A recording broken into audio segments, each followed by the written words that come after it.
Në këtë edicion do të ndiqni.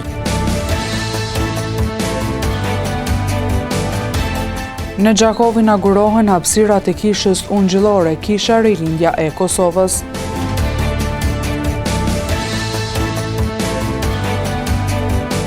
Deri në 380 euro një tonë pelet e deri në 60 euro një metër dru për ngrohje. Përshëndetje, po fillojmë edicionin qendror të lajmeve këtu në televizionin Syri. Reduktimet e energjisë elektrike janë bërë të përditshme në fshatin Nosek Hill. Ato po ju shkaktojnë të lashë në shumë veprimtari banorëve të zonës, të cilët thonë se jo gjithmonë reduktimet janë të paralajmëruara dhe shumë shpesh kozgjatja tyre është prej disa orësh. Banorët të shumë të fshatit Nosek Hill tash e shumë kohë po përballen me mungesë të vazhdueshme të energjisë elektrike. Furnizimi i rregullt me energji është më së domosdoshëm si për anëvisëri, ashtu edhe për nevoja të shumta të secilit banor. Mungesa e saj tash sa kohë po i detyron të përballen me shumë vështirësi, duke ju shkaktuar edhe dëme të konsiderueshme. Sidomos kur koha e shinave frym të gjithmonë na kanë nol. Gjithmonë na kanë nol. Që tash smromi për menu ka pak të kujshit ka ndodhë një shpërthem i orës, edhe kur e posh, që tash e pova, se s'jom hinë, por, se nuk o pronari këtu, jom të mërue. Edhe qak kom një fjallë që me të kërsit kryet, si thujnë. Gjoja si ka pas në dërhyre, ky kujshia është në Gjermani. Mu më ka djeg televizionin, atër për në june si krejt kujshive, disa fshinsa, frigorifer, në zemja qendrore një kujshis manelt. Lidhur me çështjen e rrymës, Lushe Krasniqi tregon edhe dëmin e konsiderueshëm që i është shkaktuar nga energjia elektrike. O kanalet rryma shpesh, edhe kujshive dhe neve, po s'pëdima s'ka më bo, kur gjo s'kem pas në struj, njëse hati natë sakonën. U shunë djenë të kujshite, i thirën ato për të gazin terminale. Vishë si kem pas dishka në struj, a kem punu më struj, jo, se njëse hati natë sakonë. Mësë më na pa kalzu që ata shkrëm ishin bo, kur gjo s'ka pas në struj. Ka rrinë këtu s'janë, atje janë, ka shëpër i bon një farë i dare, djalin e kalzaj, që kjo pjesë krejt, edhe shumë sene jenë kallë. Deri tani, kompania shpërndarjes së energjisë elektrike nuk ka dhënë një shpjegim të qartë për shkakun e ndërprerjes së energjisë në këtë zonë, duke lënë banorët të dyshojnë për shkaktimin e këtij problemi, si dhe për kohën kur i njëjti do të evitohet. Gjithashtu lidhur me këtë shqetësim e me kërkesat të banorëve tjerë, edhe ne i jemi drejtuar me email kompanisë Kec, por të njëjtit përkundër disa emailave të dërguara nuk kanë kthyer përgjigje. Fëllën Zaknushaj është emëruar kryetari i gjykatës themelore në Gjakov. Kjo u ditur nga Këshilli Gjyqësor i Kosovës, i cili miratoi raportin e panelit për shqyrtimin e aplikacioneve, intervistimin, vlerësimin dhe rekomandimin e kandidatëve për pozitën e kryetarit të gjykatës themelore në Gjakov. Antarët e KGK-s me shumicë votash zgjodhen Fëllën Zaknushaj, kryetare të gjykatës themelore në Gjakov.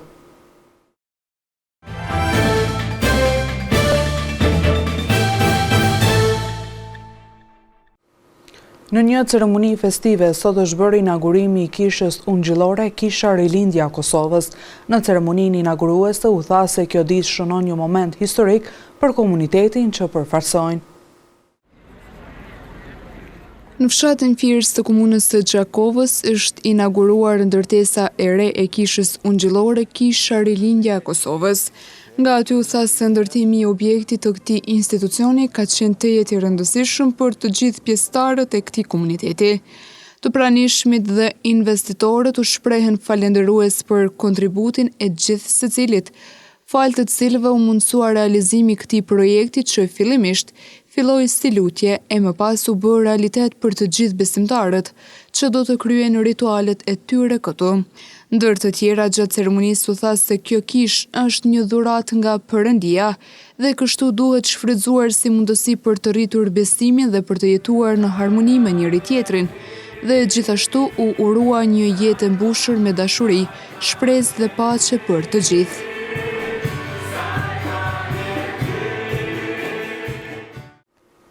Edhe këtë sezon, kur temperaturat vetëm kanë filluar të bien, përzgjedhja e duhur e lëndës djegëse për ngrohje mbetet sfidë për qytetarët, ndonse tregu ofron një laramani zgjedhjesh të materialeve cilësore për ngrohje. Për qytetarët problemi janë çmimet e larta si të drunjave, ashtu edhe peletit.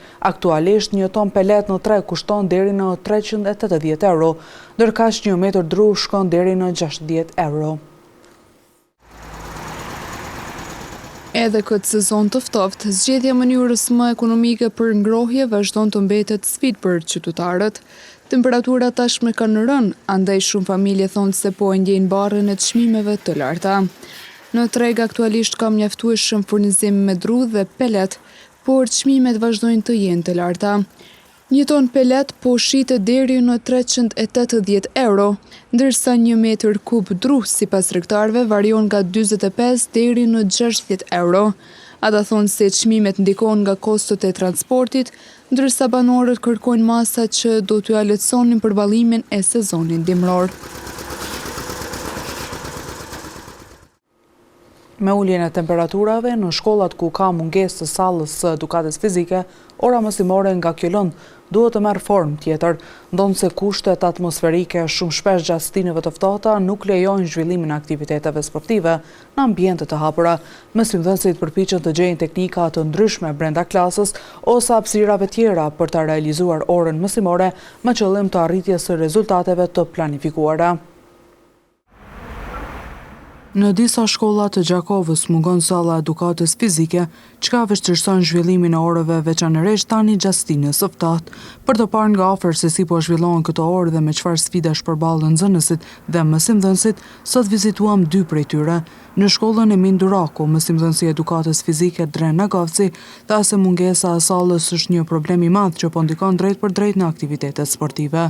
Po, sa i përket vështirësisë, është pak aktuale se vetë fakti se s'kena sallë, e shini edhe vetë, salla është vogël, improvizojmë, kemi lojra to për shembull ping-pongut, shahut, kemi gjimnastike, kombinojmë pak me gjimnastiken, kështu sa i përket fushës e kqymë kohën, sa i përshtatet koha.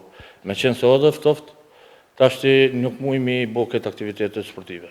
Nagavci shtoi se kërkesa për një sallë ku të ushtrojnë është e domosdoshme, pasi lehtëson edhe procesin mësimor. Kisha pas kërkesë, me qenë se kushtet i kemi për mu ndërtu një sallë, më bo një sallë në shkollë tonë, më vonë ma kreativitet edhe për mu, edhe për nxënësat në të ardhmen. Edhe në shkollën Mustafa Bakia mungon një sallë sportive, por drejtoresha e shkollës tha se deri më tani janë munduar që aktivitetet fizike të zhvillojnë disi, por theksoi se nevoja për një sallë të edukatës fizike mbetet e domosdoshme. Po për momentin nuk kemi sallën e edukatës fizike, por që aktivitetet që ne kemi planifikuar tash sa vite janë aktivitetet cilat lidhen me sportet në tavolinë, që janë shohu dhe janë shumë lojra të tjera mos u nxe dhe kështu me radhë, të cilat ne kemi siguruar qoftë përmes donatorëve, qoftë përmes prindërve ose edhe buxhetit shkollës për planifikimin financiar që bëjmë në plan të prokurimit dhe deri tash jemi munduar që me një farë forme me ndihmu dhe fëmijëve me zhvillu aktivitetet caktune, por që kemi edhe fushën e sportit, ku zhvillojmë aktivitete kreative të ndryshme, qoftë për data caktune, por edhe orët edukatës fizike që zhvillojnë mësuesit e klasave 1 deri në 5. Kujtojmë se aktiviteti fizik është e rëndësishëm për organizimin, andaj edhe mbajtja orëve të edukatës fizike është shumë e rëndësishme për të gjithë nxënësit. Lulieta Saracini, prej më shumë se 3 dekadash, ushtron profesionin e qëndisjes me dorë dhe makinë të qepjes. Në dyqanin e saj të shesyri produkte të ndryshme të punuara me shumë mjeshtëri, vetëm që klientët të ndahen sa më të kënaqur. Sipas saj, dikur nga kjo punë siguronte të ardhura të mira, por sot interesimi për këto produkte ka rënë dukshëm. Për gati 4 dekada, Lulieta Saraqini ka qëndruar pranë makinës së qepjes duke kthyer punën e dorës në art. Ajo është ndër ato gra që më për kushtime dashuri ka punuar pundore dhe rroba qepse, duke sjellë në jetë veshje të bukura për shumë breza. Megjithatë, ajo shpreh të shqetësuar që rinja sot nuk po e do më këtë profesion. Këtë zanat jam që 40 vjetë gati për buën. Kam trashëgimi për nonës, halla ka punu, edhe të vjerit të, e ku me mësu. Punojmë, e tash e ku më vazhdo dhe vetë. Arinia sotit nuk e dojnë. Krejt pak. Tutje Saraqini na tregoi edhe disa nga veshjet dhe punimet që ajo ofron në dyqanin e saj. Pulesat i kepi me dorë, veshje kombëtare. Ky e leki është i veshjes katunit, i thojnë. Që punohet edhe ky krejt me dorë. Ka dhe me maqinë, po unë e kam ma shumë zanat me dorë. Lulieta u dërgon një mesazh të rinjëve që të mos e harrojnë punën e dorës, sepse çdo zanat ka vlerë. Në qendrën e mjekësisë familjare në fshatin Skivjan, thanë se po punojnë në kushte shumë të mira për punë dhe se janë në shërbim të gjithë banorëve rreth 10 fshatrave që gravitojnë këtu. Në qendrën e mjekësisë familjare numër 8 në fshatin Skivjan, gravitojnë rreth 10 fshatra pacientët e të cilëve marrin shërbime këtu. Nga sapi i qendrës tha se kushtet e punës për ta janë të jetë të favorshme. Në qendrën e mjekësisë familjare në Skivjan, kushtet i kemë jashtëzakonisht mira për punë. Për dallim prej qendrave tjera, besoj se kemë një ambient jashtëzakonshëm për punë, shumë i këndshëm dhe besoj se është perfekt ambienti për punë. Gjatë një muaji në këtë qendër shërbime marrin rreth 1000 pacient. Në qendrën e mjekësisë familjare në Skivjan gravitojnë afër 10 fshatra. Dhe numri prapërsisht i të gjitha shërbimeve është dikon rreth 1000 vizita, injeksione, infuzione, vaksina e tjera, dikon 1000 shërbime gjatë një muaji. Se i përket vaksinës kundër gripit, e cila jipet më së shumti gjatë kësaj periudhe, nga aty u tha se janë të furnizuar me sasi të mjaftueshme. Ka të interesuar, ende ka vaksinat mjaftueshme, po besoj prej rastit vaksinave Covidit ka ra pak interesimi dhe intensiteti i vaksinave është pak më i vogël. Sfidë për këtë institucion mbetet mungesa e stafit të mesëm, pasi me numër të mjekëve thonë se qëndrojnë mirë.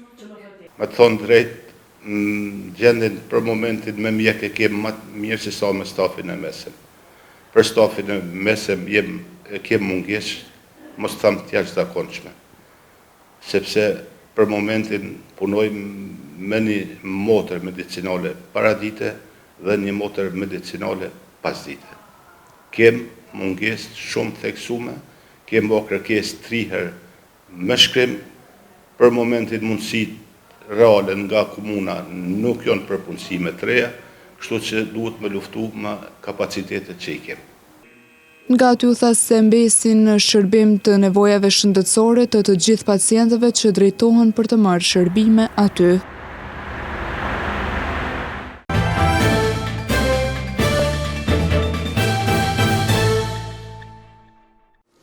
Kombëtarja e Kosovës në handball ka mësuar kundërshtarin e fazës së dytë kualifikuese për kampionatin botror 2027. Në shortin e tërhequr të enjtën paradite në Vjenë, është përcaktuar që Kosova do të përballet me Bosnjën Hercegovinën. Ndeshja e parë do të zhvillohet më 18 ose 19 mars të vitit të ardhshëm në Bosnjë Hercegovinë, ndërsa ndeshja e kthimit është planifikuar në Kosovë më 21 ose 22 mars. Në vazhdim të ndjekim parashikimin e motit për ditët në Vjenë.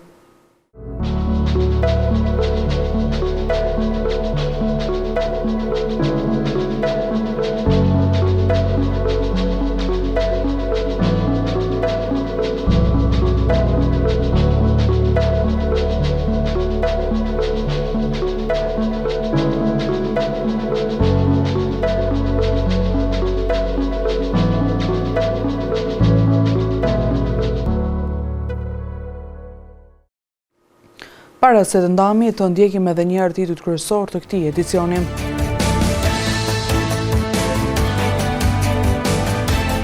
Në Gjakov inaugurohen hapësirat e kishës ungjillore, kisha Rilindja e Kosovës.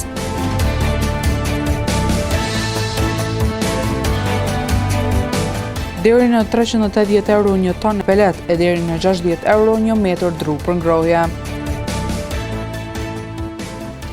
Këtu marr fund kjo edicion qendror i lajmeve. Ju mund të vazhdoni të na ndiqni në televizionin Syri si dhe rrjetet tona sociale. Mirupafshim.